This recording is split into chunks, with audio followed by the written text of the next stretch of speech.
There's a reason why Paul wrote more books than Peter. It was a mindset game where God could take Paul, he couldn't take Peter. It was a mindset game. And one time in the Bible, Paul said, I've become all things to all men. To the Jews, I'm Jewish. To the Romans, I'm Roman. And sometimes God needs diversity of people to fulfill purpose. I choose to be different. I've been around for almost 28 years. Yeah. And if you followed me very well, you've seen my consistency. And it's because I know exactly what I've been assigned on earth to do.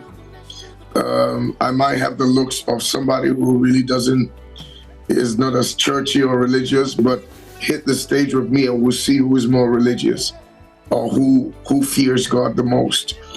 I've gotten to a certain stage of life where it's not about the looks that impresses people, but it's what's in the heart and what's within. We're spirits. So when you meet somebody, you can discern that this person is of God or they're not by their looks, but by the words and their deeds. So for me, encountering God in different ways, I've come to realize that God doesn't look at the outward, but it looks at the inward.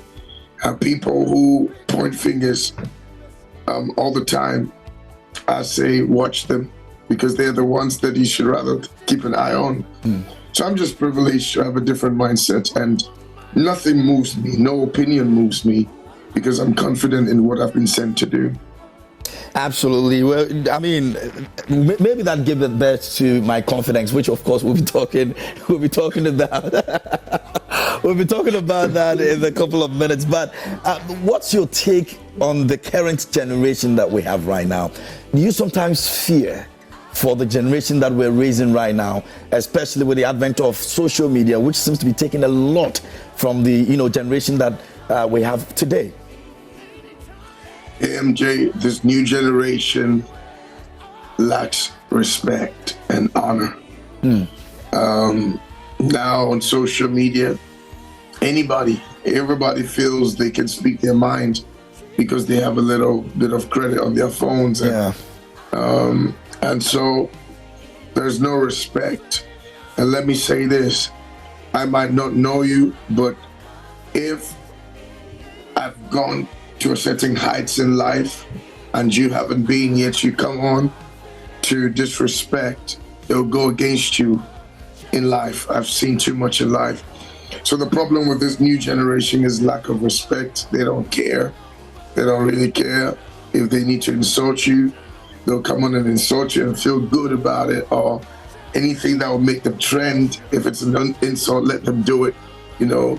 A little bit of a 2 or 3 day fame makes them excited, but there's no depth inside. You understand? So my fear for this new generation is social media is kind of it's having a negative influence where the younger ones are disrespecting the older ones. I mean, I see certain young people go on bishops and pastors' pages and just insult them. We got to be careful. Life goes beyond social media. So that's my take.